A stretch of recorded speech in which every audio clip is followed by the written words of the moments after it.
In the autumn of 1863, within a western county of Missouri that old maps continued to label Blackwater, 9 households vanished over the course of a single harvest season. Not 9 individuals, 9 entire families. Men, women, children, grandparents, hired hands. Even the dogs that rested beneath the porches.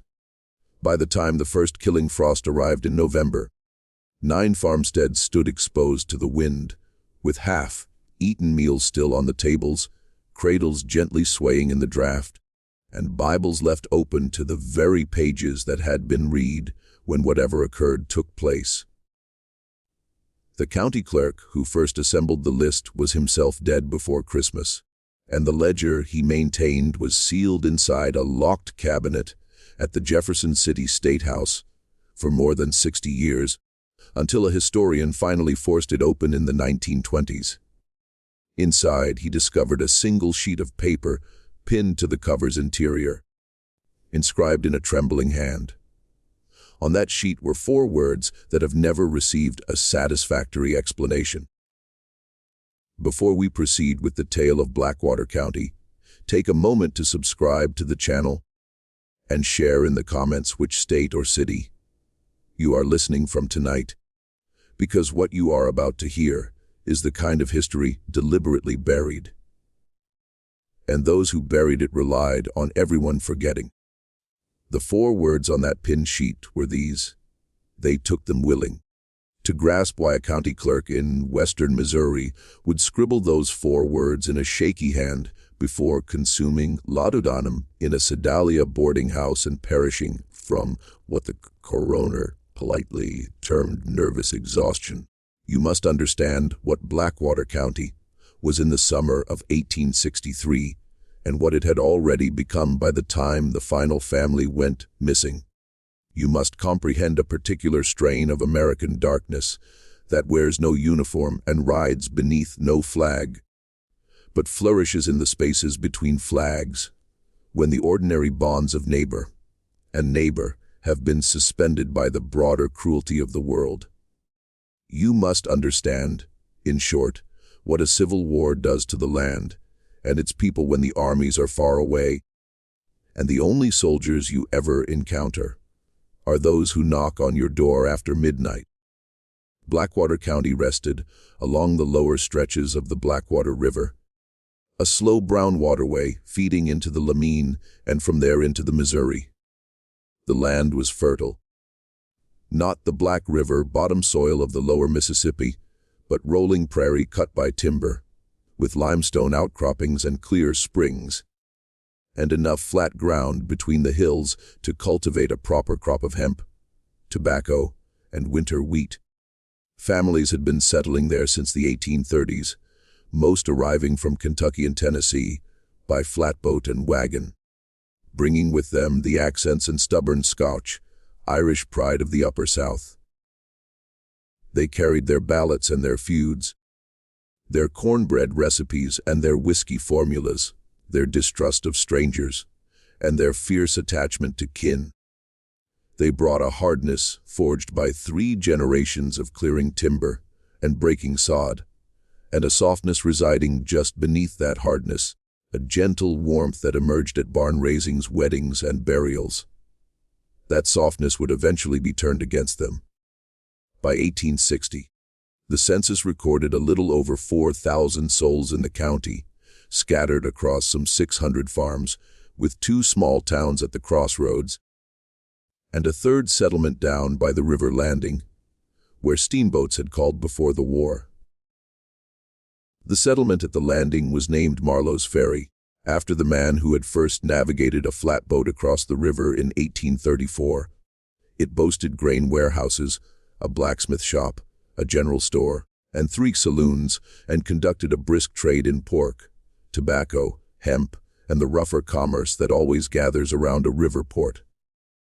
Upstream, at the intersection of the old state road and the military road, stood the county seat, a town called New Salisbury, featuring a red brick courthouse built in 1851, a jail of hewn stone, a bank, 2 churches, and a row of clapboard storefronts facing the square. Everyone in the county visited New Salisbury at least twice a year, once to pay taxes, and once to attend the fall circuit court, and everyone knew everyone else by sight, if not by name. The families who lived there were not wealthy. A handful owned enslaved people, usually 1 or 2 house servants and a field hand or 2. But most were plain farmers who worked their own land with their own hands and their own sons. They attended church on Sundays at one of 4 little white frame meeting houses. They buried their dead in family plots on the back 40, and they trusted their neighbors because they had to. The nearest doctor was 11 miles away in fair weather and 3 days distant in mud. If a child developed a fever at midnight, you did not wait for the county physician. You rode to the nearest farmhouse and knocked. The man who answered, regardless of his politics, his exhaustion, or any grudge between your families, would take his coat from its peg and ride back with you through the dark. That trust, that web of small loyalties between neighbors, was the first thing the war destroyed. Missouri in 1863 was not a battlefield in the manner of Virginia. No great armies marched across it in blue and gray lines. There were no Gettysburgs, no Antietam's, no vast fields of corpses arranged in rows for photographers to capture. What existed instead was something older, more intimate, and far more terrible. It was a war of neighbors against neighbors. Of the boy who had kissed your daughter last spring, now riding up your lane with a pistol and a grudge. Of the man who had helped you raise your barn in '59, now informing on your husband to the Home Guard. The state had officially declared for the Union. But in the western counties, where the Missouri River bent south and the land stretched toward Kansas, loyalties were split clean down the middle of every family and every congregation. Brothers rode for opposing sides. Fathers disowned sons. Wives denounced husbands from the pulpit. Old men who had voted Whig, Democrat, and nothing in their long lives now voted with their rifles, and did not always choose the side their neighbors expected. Into that fractured country came the bushwhackers. They called themselves partisan rangers, or guerrillas, or simply boys. The Union called them murderers. They rode in small bands of 10 or 20, armed with revolvers and shotguns, moving through the timber and river bottoms like ghosts. They burned out Union sympathizers. They ambushed federal patrols. They lived off the farms of the civilian population, demanding meals, fodder, and horses, and woe to the family that refused. On the other side, the Home Guard and the enrolled Missouri militia, often manned by men with private scores to settle, rode up the same lanes in blue coats and did much the same work, only with the state's authority behind them. A farmer in Blackwater County in the summer of '63 might be robbed at breakfast by one band and robbed at supper by another, and neither band would feel obligated to leave him alive when they were done, because, in a war where everyone is guilty of something, killing a witness is a small matter of housekeeping. The most notorious of the bushwhackers, a lean-faced schoolteacher named William Clark Quantrill, had ridden into the Kansas town of Lawrence on the morning of August 21, 1863, with 450 men at his back. By sunset that same day, 150 unarmed civilians lay dead in the streets, and the entire town center was ablaze. Every household in Blackwater County knew the story of Lawrence by the first week of September, and every household understood its implication. The rules, whatever rules had ever existed, were finished. If a man with 400 horsemen could ride into a town of 2,000 and kill the men and boys in their nightshirts while their wives watched, then nothing was safe anywhere, no door was thick enough, and no neighbor could be relied upon. The federal response to Lawrence came 4 days later, on August 25th, in the form of a single piece of paper, signed by Brigadier General Thomas Ewing, Jr., commanding the district of the border. It was called General Order Number 11. It instructed every person residing in the 4 western Missouri counties of Jackson, Cass, Bates, and the northern half of Vernon, with the exception of a narrow strip along the military roads, to abandon their homes within 15 days. They could take what they could carry. Everything else, the order stated, would be seized or burned. The purpose, Ewing wrote, was to deny the bushwhackers their civilian support base by emptying the country of civilians altogether. Families who had lived in those counties for 40 years were given 2 weeks to become refugees. 20,000 people were turned out onto the roads before the first frost, and the land they left behind was known afterward for a generation as the Burnt District.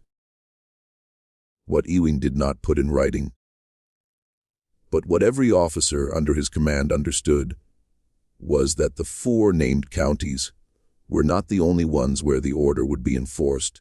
In practice, any county within a day's ride of the Kansas line, and any county where guerrilla activity was reported, could be treated the same way at the discretion of local commanders.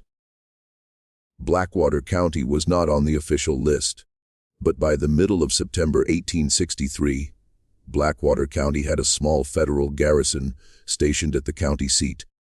That garrison was commanded by a captain from Illinois named Josiah Pickering. And Captain Pickering had been granted a great deal of discretion. Indeed, this is the country, and this is the moment, in which 9 families disappeared. The first to go was the Hollister family. Ephraim Hollister was 51 years old, a widower with 4 grown children still living at home, and 2 grandchildren in a back bedroom. His wife, Martha, had died of milk sickness in 1858, and he had raised the youngest children alone with the help of his oldest daughter, Rebecca, who had been 23 that summer, and who already had 2 little ones of her own after her husband was killed at Wilson's Creek in '61.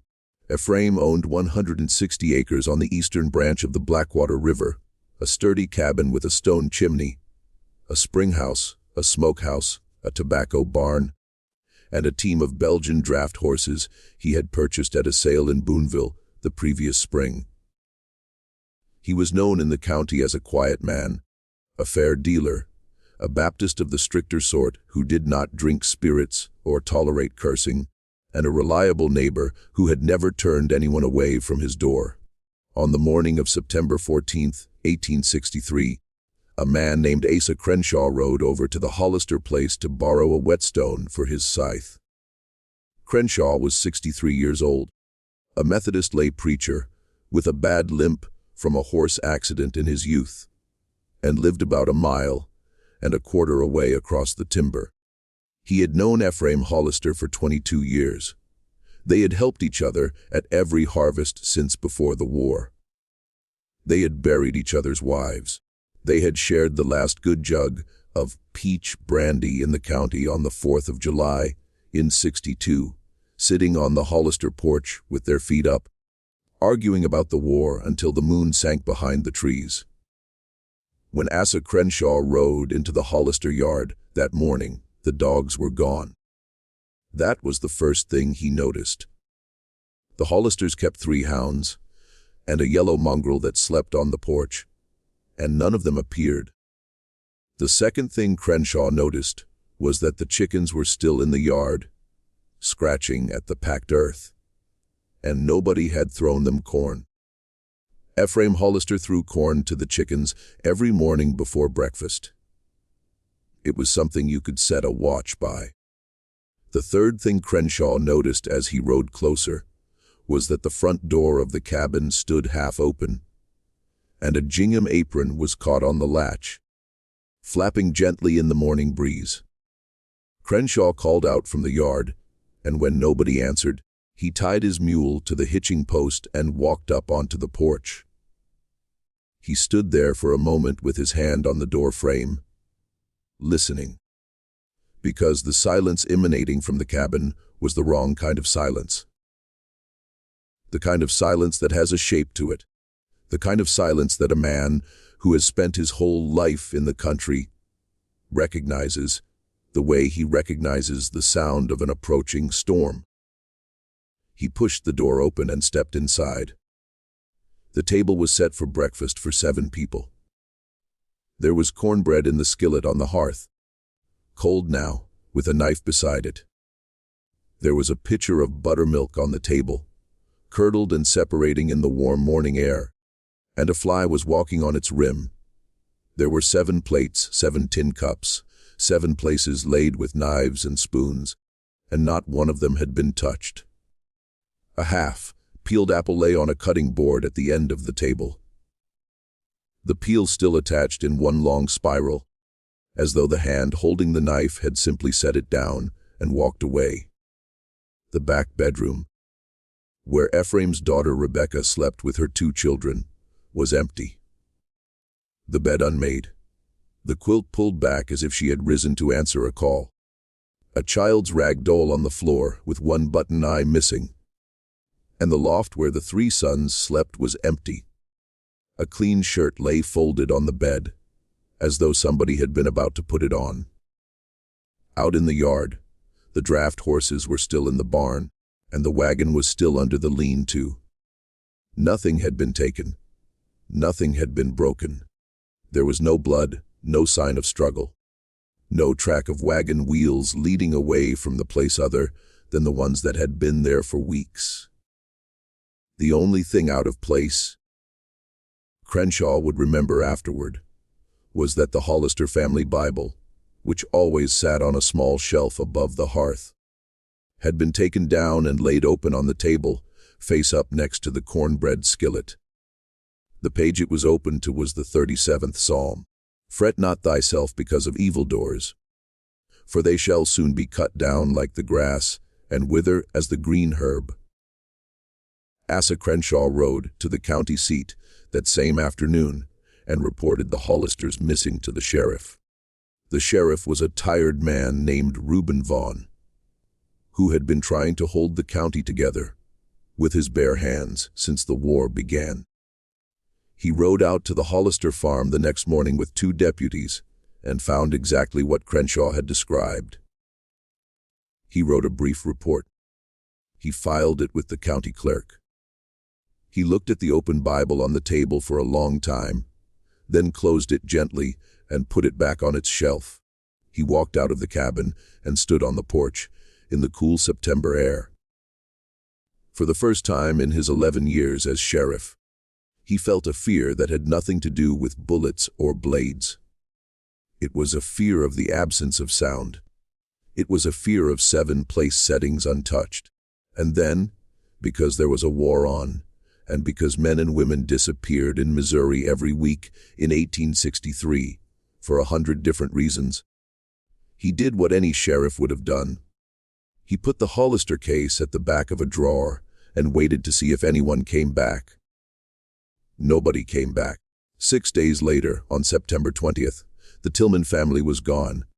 8 people that time, including a grandmother of 74, who had been bedridden for 3 years with a crippling arthritis that made her cry out every time she was lifted from one side of the mattress to the other. The Tillman cabin was found exactly as the Hollister cabin had been found. A meal laid out, this time a supper of beans and ham and cornbread gone cold in the pot. Beds unmade, clothes in the press, livestock in the yard, hungry but alive. No blood, no track, no sign. And the old grandmother, Eliza Tillman, who had not walked under her own power since the winter of '60, was gone from her bed with the covers turned back and her wooden cane still leaning against the wall. Whoever had taken her had carried her out, and they had done it so gently that her little glass of laudanum on the bedside table had not even been spilled. 4 days after that, on September 24th, the Latham family vanished. 9 people that time. The Latham girl, Sarah, had been engaged to marry a boy from the next county over. Her wedding dress was found laid out on her bed, finished, pinned, ready for the final fitting.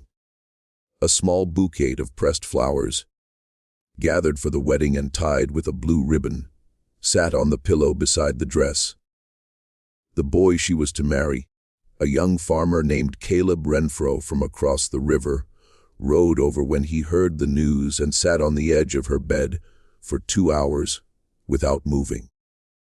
When he rode home, he would not speak for 3 days. When he finally spoke, he said that Sarah would not have left that dress behind. Not for the devil himself, not for anything on earth. She had been working on it for 7 months. If she had walked out of that cabin and left that dress folded on the bed, then she had not walked out. Somebody had walked her out. And that, Caleb Renfro said, was what he could not live with. 3 weeks later, Caleb Renfro was found hanged in his father's barn. The coroner ruled it a suicide. His father, who had taken the body down at dawn, never entirely agreed. By the 1st of October, Sheriff Vaughn had 3 empty houses on his desk and a growing certainty that whatever was happening was not the work of ordinary bushwhackers. Bushwhackers took horses, food, and revenge. They did not take entire families and leave the horses behind.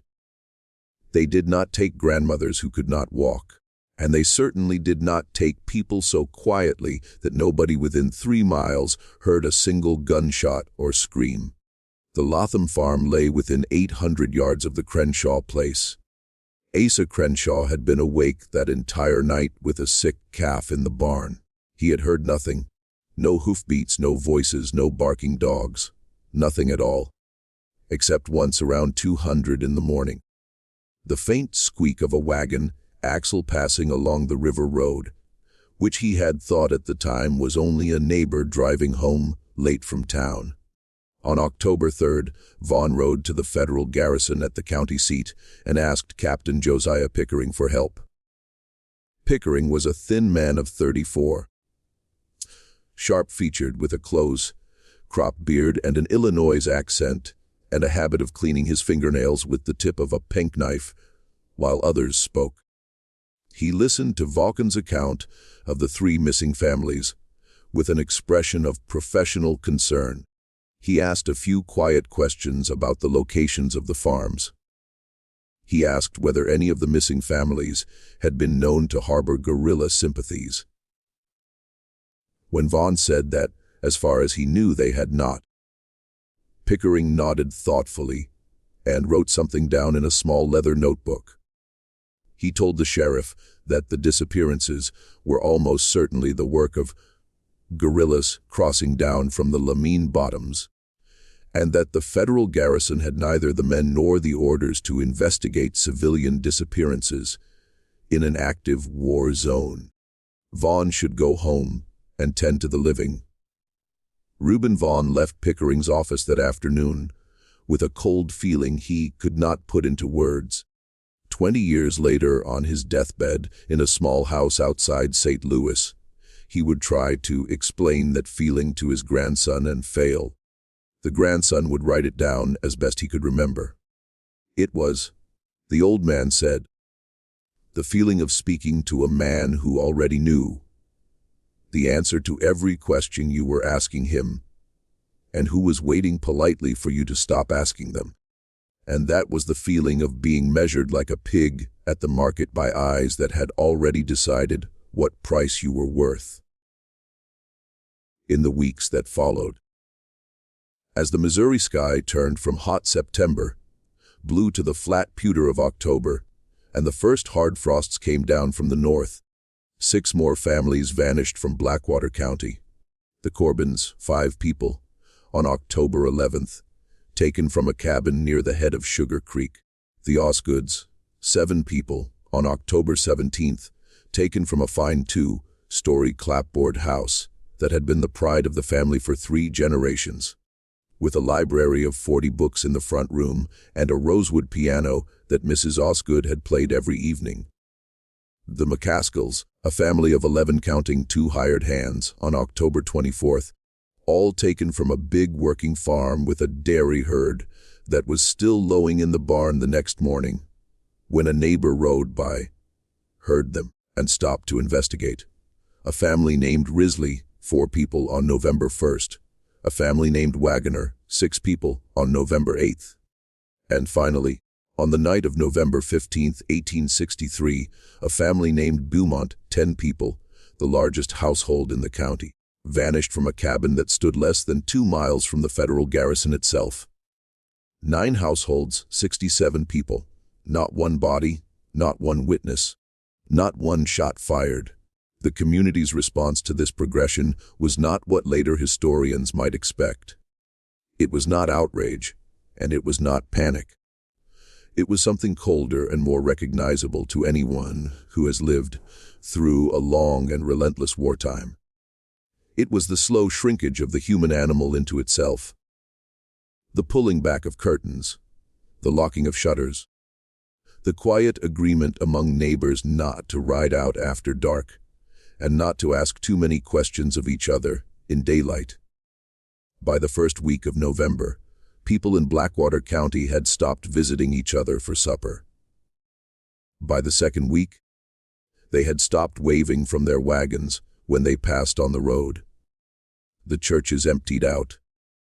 The general store in New Salisbury reported that women were sending their husbands to buy the weekly flour, because the women no longer wanted to leave the farms, even for an hour, even on a Saturday morning. On the farms themselves, families slept in shifts.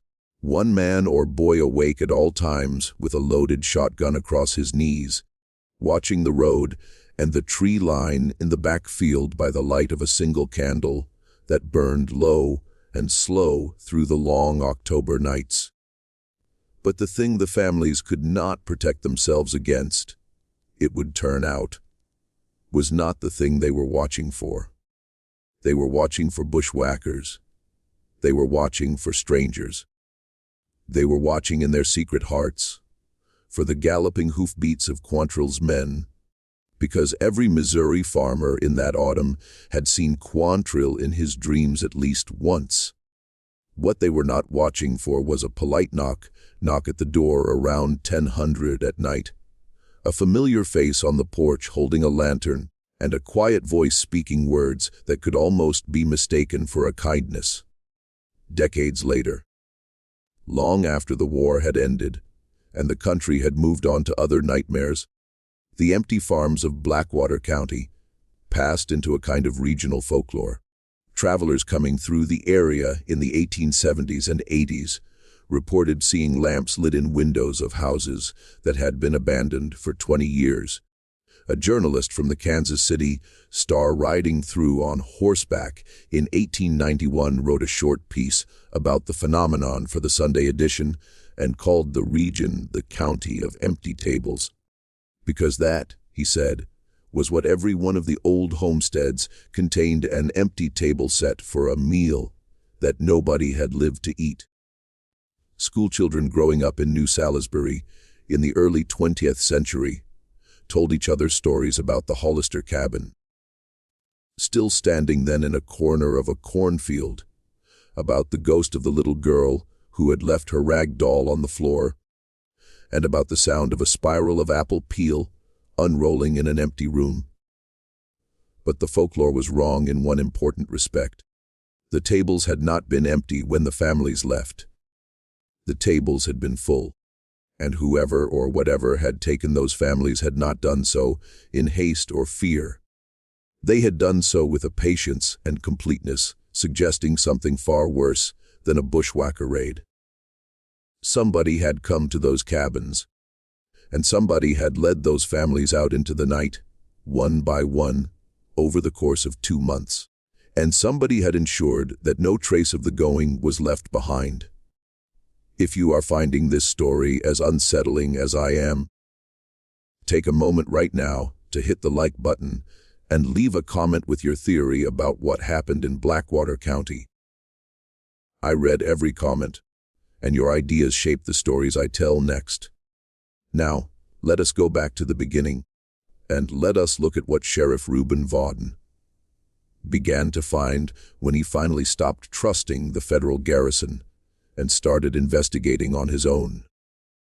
The first thing Vaughan noticed, once he laid the deeds of the 9 Missing families out on the table, in his small office at the county courthouse, was that the farms were not random. He had assumed at first that the bushwhackers, or whoever was responsible, had simply taken whichever families were easiest to reach. But when he plotted the 9 farms on a county map, using little black pins, borrowed from the tailor shop next door, the pattern that emerged was not random at all. The 9 farms formed a rough arc along the eastern bank of the Blackwater River, stretching some 11 miles from the northern county line down to the river landing in the south. They were among the best watered, best timbered, most productive parcels in the entire county. They sat taken together, astride the only natural corridor for any future railroad line that might be built from Boonville south toward the Ozarks. A corridor that had been surveyed in 1859 by engineers from the Pacific Railroad and discussed in the newspapers of the time as a matter of near certainty once the war was over and the national economy recovered. And they were all, without exception, adjacent to land that had been acquired within the last 18 months by a single purchaser. The purchaser was a St. Louis land company called Pickering and Latham Associates. Vaughn stared at that name for a long time. Pickering, the same surname as the federal captain at the garrison, and Latham, the same surname as the second missing family, whose patriarch, old Calvin Latham, had been one of the most vocal opponents of wartime land speculation in the county. He had gone to his neighbors in the summer of 1863, warning them not to sell their deeds to any agent of any St. Louis company under any circumstances whatsoever. Old Calvin had been a fierce man, a veteran of the Black Hawk War, a man who carried his grievances written down in a small notebook kept in the breast pocket of his coat. He had given speeches on the courthouse steps in June and July about the way the war was being used by men in St. Louis, Chicago, and Philadelphia to strip the Western farmers of everything they had built. He had named names. He had pounded his fist on the courthouse porch rail until it shook. Calvin Latham had disappeared with his entire family on September 24th. Vaughn rode to the county recorder's office the next morning and spent 6 hours working through the deed books. What he found was this: Pickering and Latham Associates had, between the spring of 1862 and the autumn of 1863, purchased 41 parcels of land in Blackwater County, all of them along the eastern bank of the Blackwater River, all within a mile of the 9 farms that had recently gone empty. The purchases had been made at remarkably low prices. In several cases, the deeds had been signed over by widows whose husbands had been killed by guerrillas earlier that same year, and who had needed cash quickly to feed their children through the coming winter. In other cases, the sellers were listed as having relocated to Illinois or Iowa, though no forwarding addresses were recorded, and no one in the county seemed to know where exactly they had gone. In a few cases, most troublingly, the signatures on the deeds looked, to Vaughn's careful eye, to have been written in a hand very different from the hand on other documents in the county records bearing the same name. Vaughn began, very cautiously, to ask questions. He rode out to the Wagoner place, one of the missing farms, and searched the abandoned cabin with a care he had not used on his first visit. He looked behind cupboards. He lifted the lids of trunks. He went up into the loft and pulled back the mattress, ticking on each of the beds. In a hollow beneath a loose floorboard, under the bed in the main room, wrapped in a piece of oilcloth, and tied with a strip of cotton, he found a small packet of letters. The letters were addressed to Samuel Wagoner, the head of the missing family. They had been written over a period of 4 months between June and October of 1863, and they were signed by an agent of Pickering and Latham Associates named Horace Osgood. Horace Osgood, the same surname as another missing family, Vaughn sat down on the edge of the wagoner's bed and read the letters in order from first to last by the slanted afternoon light coming through the cabin's single window. The letters were, on their surface, polite business correspondence. The first one, dated June the 8th, introduced Mr. Osgood as a representative of a St. Louis firm interested in acquiring agricultural land in Blackwater County for post-war development. It offered Samuel Wagoner a fair market price for his 120 acres. The second letter, dated July the 3rd, expressed polite disappointment at Mr. Wagoner's refusal and raised the offer by 15%. The third letter, dated July the 29th, raised the offer again and mentioned, in a casual aside, that several of Mr. Wagoner's neighbors had recently accepted similar offers and had relocated, with their families, to new lands in central Iowa that the company had arranged to purchase on their behalf. The fourth letter, dated August 20th, was different in tone. It mentioned, by name, the wife and children of Samuel Wagoner. It asked, with apparent sympathy, about the health of young Elias Wagoner, who Mr. Osgood had heard was just beginning his first year at the county school. It observed, in closing, that the countryside had become a very dangerous place for young families in these troubled times, and that a man with children bore responsibilities that a childless man could not fully understand. The fifth letter, dated September the 10th, 6 days before the Hollister family vanished, spoke at length about the difficulty of protecting a rural family from the depredations of bushwhackers and home guard alike in such a dangerous time. It expressed the writer's genuine hope that Mr. Wagoner would reconsider his position before events overtook the matter.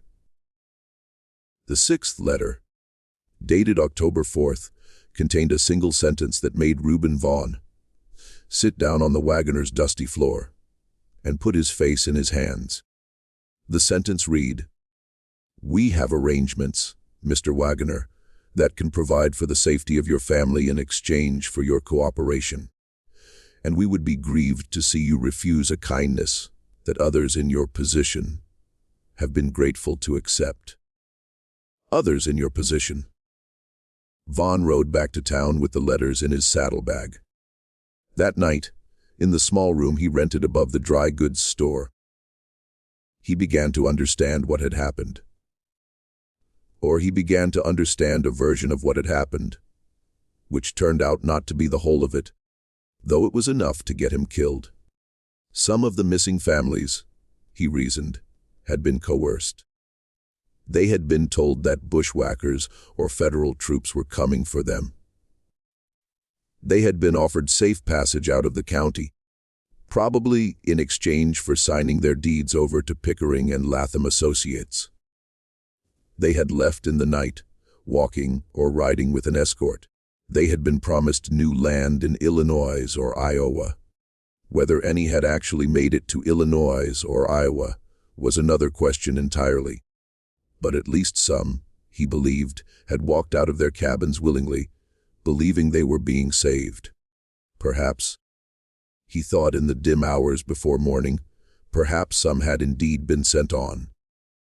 Perhaps the first 2 or 3 families had actually boarded a wagon, ridden to a distant depot, reached Iowa, and been given new land. Because that was how a scheme of this kind would have to begin. You would have to send the first few families through the machine honestly, so that their letters back to the county would confirm the story, so that the next families would trust the offer. But somewhere along the way, the scheme had changed. Somewhere along the way, the men running it had realized they did not need to pay for new land in Iowa if they could simply make the families disappear and forge the deeds. Somewhere along the way, the cost of moving 67 people to another state had exceeded the profit the land company was willing to accept. The mathematics of the enterprise had been adjusted. That was the meaning of the 4 words that Vaughn would pin a month later to the inside of the cover of his ledger. They took them willing. and the families had gone willingly. They had been led out by people they trusted or people they had reason to fear. They had believed, at least in that first hour, that they were being rescued from something worse. The worst part was that the people who led them out had known from the beginning where the road actually ended. But Vaughn did not yet know what had happened to them after they left their cabins. He did not know whether they had been put on a train at some distant depot and sent to Iowa as promised, or whether they had been led to a quieter fate in the timber somewhere south of the river. He did not know which of his neighbors were part of the scheme and which were merely its victims. He did not know who in the Pickering family was the mastermind and who was the errand boy. He did not know any of these things yet, and he was about to make the mistake of trying to find out. On the morning of November 22nd, 1863, 1 week after the disappearance of the Beaumont family, Sheriff Reuben Vaughn rode to the federal garrison and requested a formal meeting with Captain Josiah Pickering. He brought with him a canvas satchel containing the Wagoner letters, a copy of the deed records from the county recorder, and a list of 41 parcels of land that he believed had been acquired by fraud, coercion, or worse.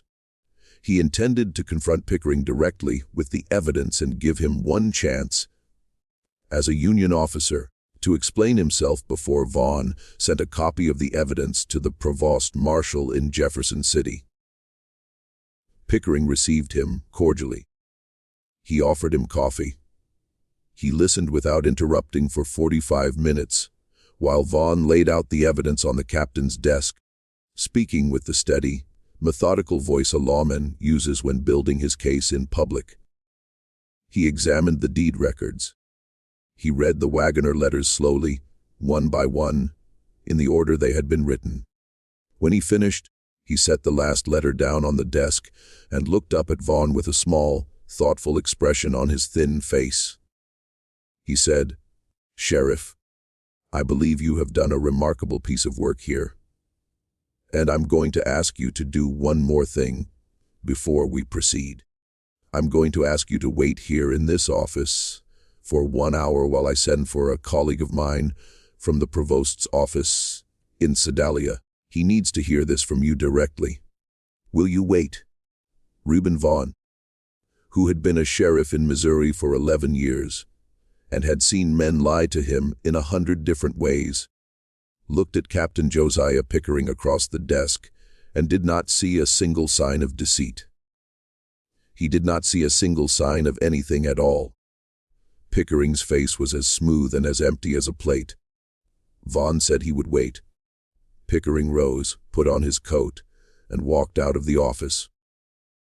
What happened in the next 40 minutes is known only from a letter that Vaughn wrote that same afternoon to his sister in St. Louis, which he mailed from a farmhouse 5 miles west of town after riding out of the garrison through a side gate at a flat gallop with a federal bullet through the crown of his hat. In the letter, Vaughn described hearing, through the closed door of Pickering's office, the captain's voice speaking quietly to a sergeant in the outer room, giving instructions that included the words, "No trial, River," and "tonight." He described understanding, in a single cold moment, what those 3 words meant when put together, and what they had meant on 9 previous occasions over the preceding 2 months. He described climbing out of the office window, dropping into a narrow alley between the garrison buildings, working his way through the stable yard, crouched behind a water trough, while a stable hand whistled a tune 2 feet away and did not see him, stealing a cavalry horse whose reins he cut with his pocket knife because he did not have time to untee them, riding south through the timber with 2 troopers in pursuit, firing revolvers at his back. He described, at the end of the letter, his conviction that he was not going to live very long. He asked his sister to keep the letter. He asked her if anything happened to him to take the letter to a particular lawyer in St. Louis, whose name he wrote in the margin. He closed the letter with a single sentence that she would repeat in later years to anyone who asked about her brother's death. "I have seen," he wrote, "a face that belongs to the worst man I have ever met. And the worst thing about it is that it is the face of a man who believes himself to be an officer and a gentleman, and who has never for one moment doubted that he is." Just when you think the story could not possibly get darker, the horror in Blackwater County intensifies.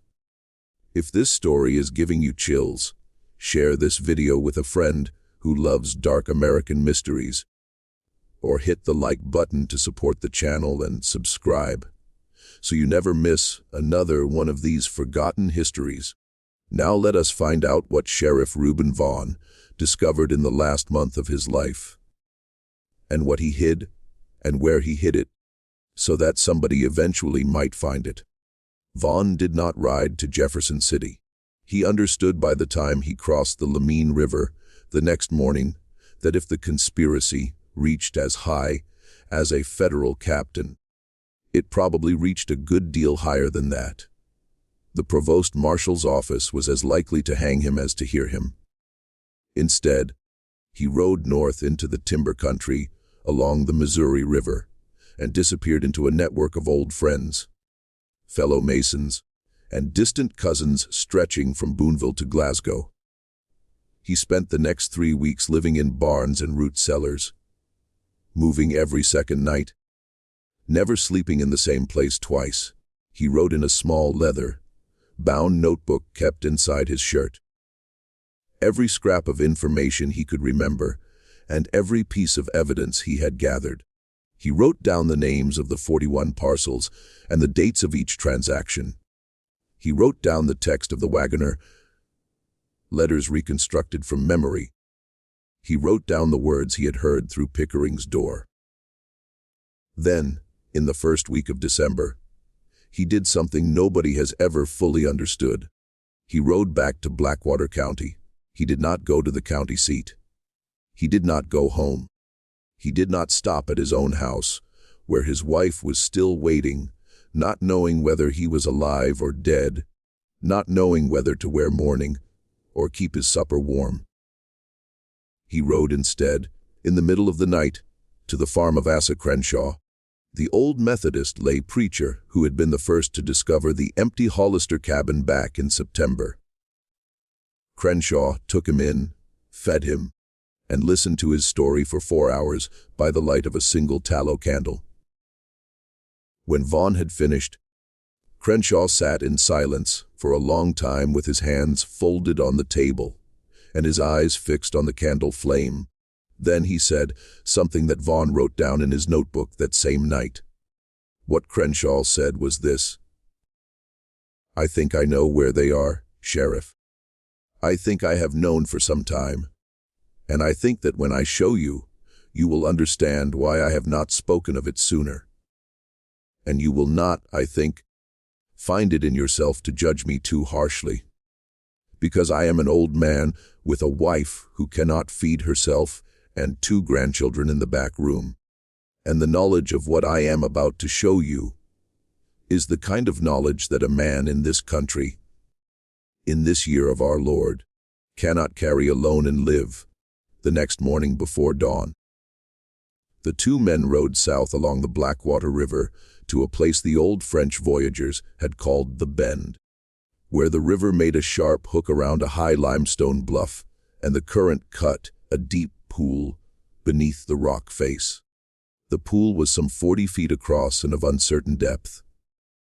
Local children had been warned away from it for as long as anyone could remember, because the current at the base of the bluff was treacherous.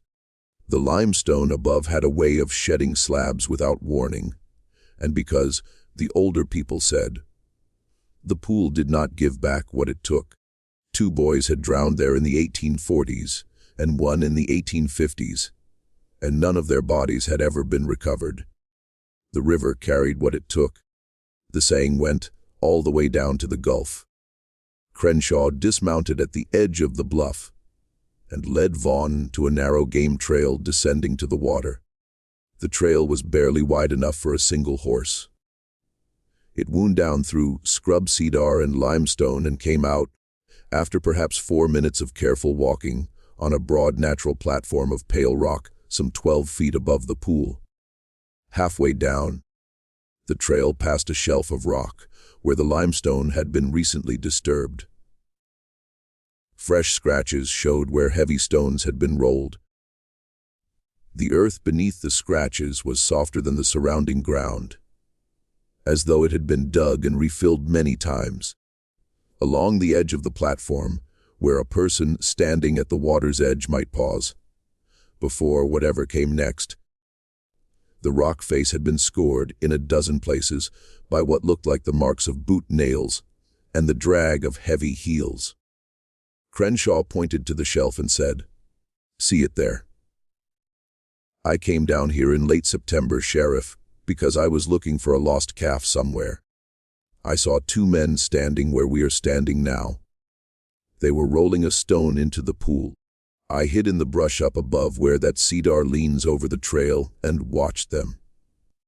They were strong men, Sheriff, working in their shirt sleeves. The stone they rolled was the size of a whiskey barrel. It went into the water with a sound that I have not been able to get out of my dreams since. When they finished and they had gone, I came down and looked at what was left on the ground. What was left was a child's shoe. A girl's shoe, Sheriff. Brown leather with a small brass buckle. It was the shoe of Ephraim Hollister's granddaughter. I had seen her wear it at the camp meeting in August. I picked it up. I took it home. I have it still hidden behind the loose board, in my own spring house where my wife will not find it. I have not spoken of it in 3 months, because I have a wife and 2 grandchildren of my own, and I have a good Methodist knowledge of what this country has become. And I was afraid. God forgive me, Sheriff. I was afraid." Vaughn stood on the shelf and looked down at the dark water. He did not speak for a long time. The morning mist lay on the surface of the pool in thin gray ribbons, and a single crow called from the bluff above them. The water was so still that Vaughn could see his own face in it, looking back up at him from a great depth. He asked Crenshaw how many times the old man thought the stones had been rolled. Crenshaw said he could not be sure, but that the disturbance of the earth suggested many separate occasions spread over the weeks, when the families had been disappearing. Perhaps 1 visit for each family, perhaps 2 for the larger ones. Vaughn asked whether Crenshaw had recognized the 2 men. Crenshaw said he had, and this was the hardest part of what he had to tell. One of them, he said, was Horace Osgood, the land agent who had written the letters to Samuel Waggoner. The other was a sergeant from the federal garrison at the county seat, a man named Luther Pickering. Luther Pickering, the captain's cousin. Vaughn took out his notebook and wrote the 2 names down. He and Crenshaw rode back to Crenshaw's farm in silence.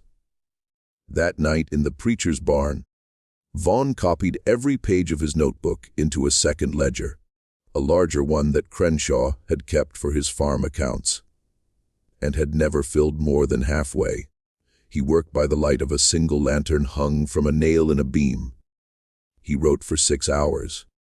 When he finished, he pinned to the inside of the cover a single sheet of paper on which he wrote, in a hand already beginning to shake from what he knew, 4 words. They took them willing. He did not mean by those words that the families had gone willingly to their deaths. He meant that the families had gone willingly out of their cabins, believing they were being saved, and that this was the worst part of the whole matter, because it meant they had trusted the men who killed them, and the men who killed them had used that trust as the instrument of the killing. He meant that a betrayal of that depth was something for which American law, as he had practiced it for 11 years, had no adequate name. He gave the ledger to Asa Crenshaw. He asked Crenshaw to hide it somewhere that no one would find it until the war was over and the country had come to its senses. Crenshaw wrapped the ledger in a double layer of oilcloth, tied it with hemp cord, and buried it beneath the packed earth floor of his root cellar. In a corner behind the barrels of smoked pork, under a stone that he had marked on its underside with a small cross in candle suit. In the morning, Reuben Vaughn rode east toward Jefferson City for the second time, intending now to reach the statehouse in person and place the original notebook and his own sworn testimony into the hands of the governor himself. He never arrived on December 19, 1863. His body was found in a creek bed some 40 miles east of Blackwater County, with 2 pistol balls in the back of his head. The official report listed the cause of death as murder by persons unknown, probably bushwhackers. His horse was never recovered. His saddlebags were empty. The notebook he had been carrying was gone.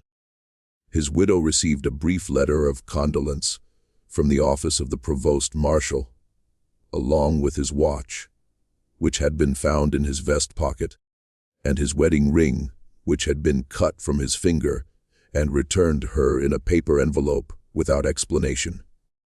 The county clerk, a man named Elijah Redfern, who had helped Vaughn compile the original ledger of missing families in October, heard of the sheriff's death on the morning of December 22nd. He spent that afternoon in his office at the courthouse going through the papers Vaughn had left in his desk drawer.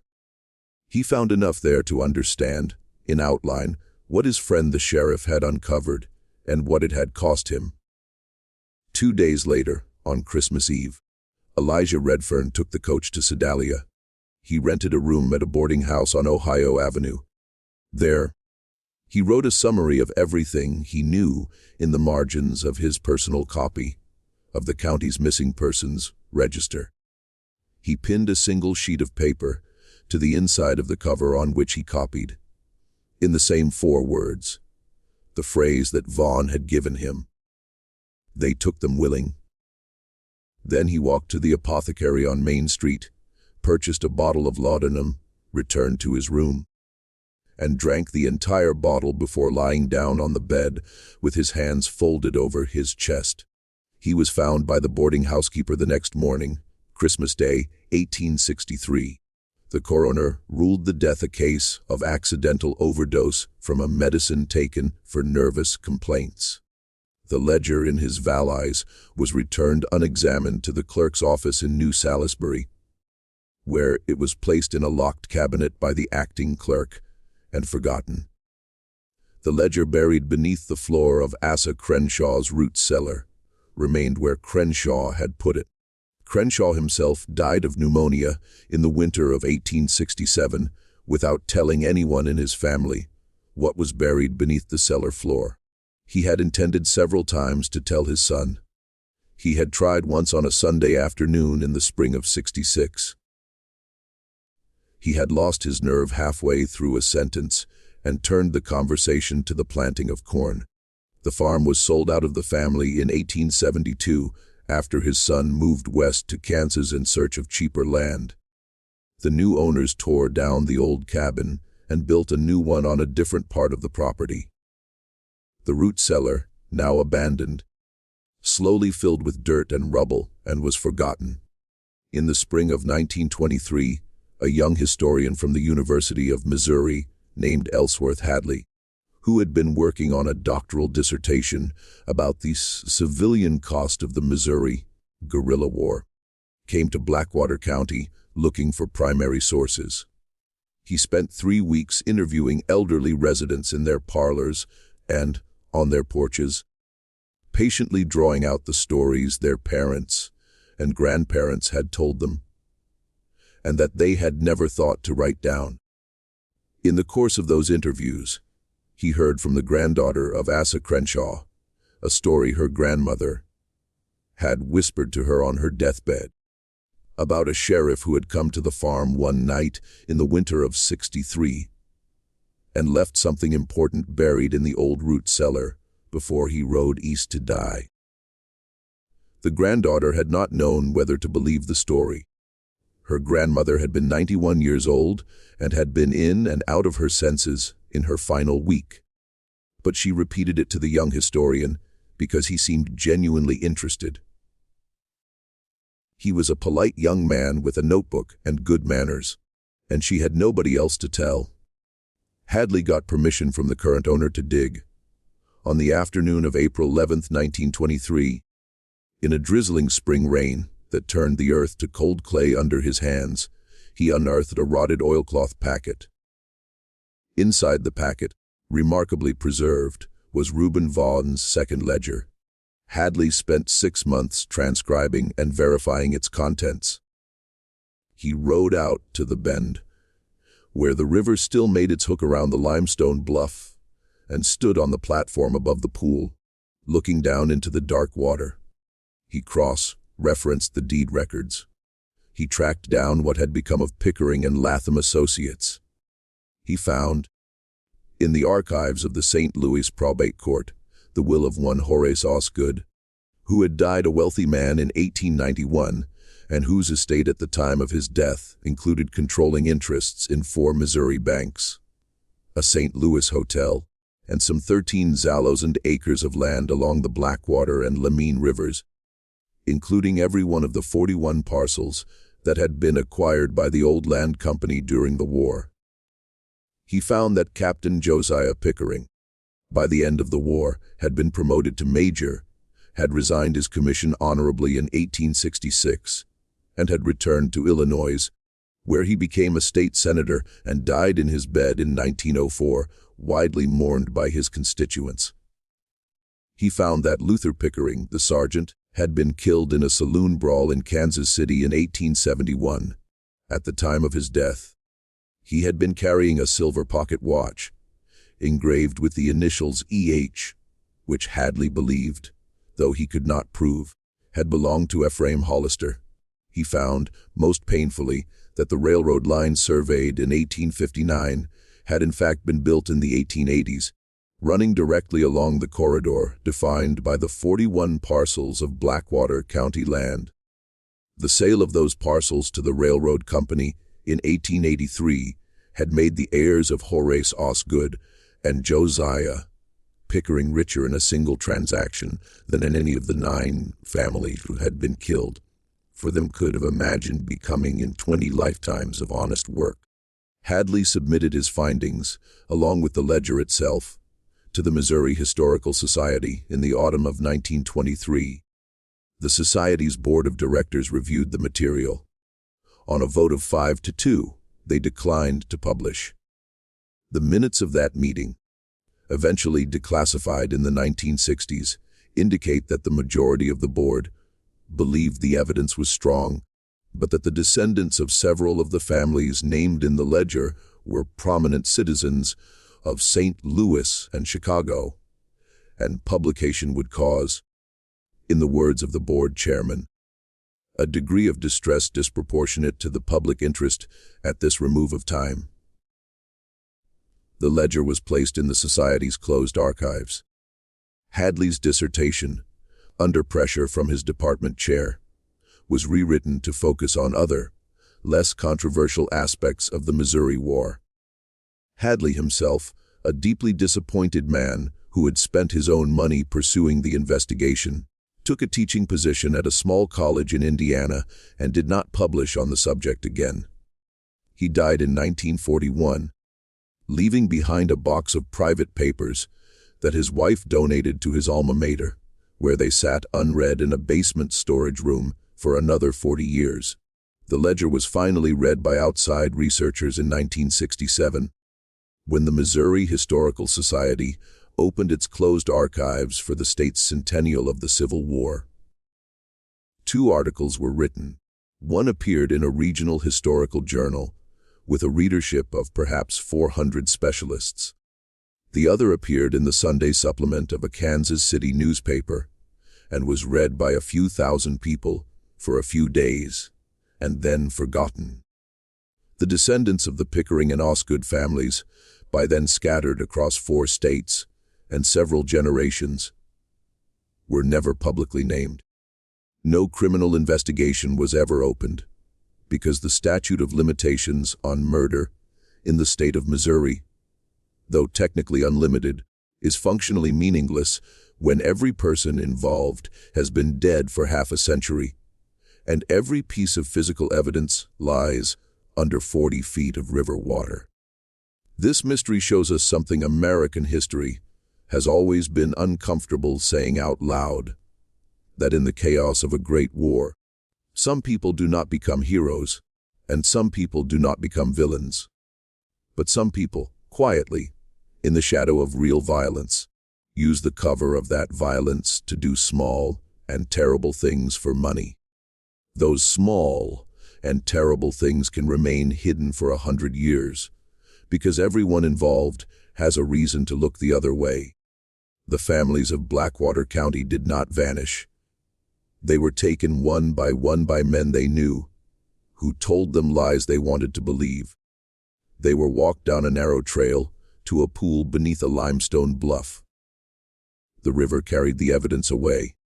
Their land was bought for pennies on the dollar. Their descendants, the ones who had been sent away as small children in the first months of the scheme, before the killings began, grew up elsewhere under new names and never knew. Their houses stood empty, until the plows finally broke them down and the fields grew over. The railroad came. The stations were built and the towns along the line prospered. The children of the men who had done the killing went to good schools, served in legislatures, and were buried under marble monuments in cemeteries far from the pool, beneath the bluff. The 4 words Sheriff Reuben Vaughn, pinned to the inside of the cover of his ledger in the last week of his life, remain.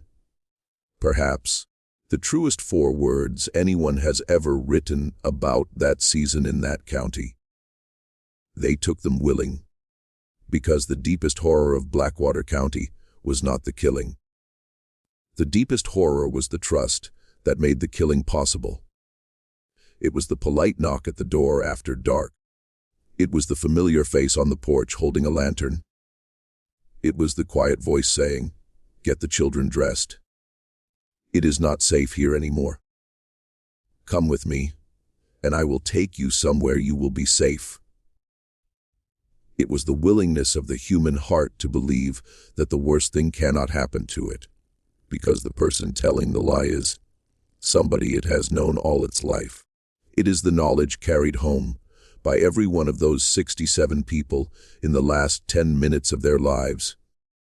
As the trail narrowed and the limestone platform came into view, and the men in the shadows stepped forward, with the stones already prepared, that they had been wrong. What do you think of this story? Do you believe everything has been revealed? Or do you think there are still families out there descended from the survivors who carry fragments of the truth without knowing what they mean? Leave your comment below. If you enjoyed this tale and want more forgotten American histories like this, subscribe to the channel. Hit the notification bell so you never miss an upload. Share this video with someone who believes, as I do, that the past is never really past, and that the things we bury always eventually come back up. I will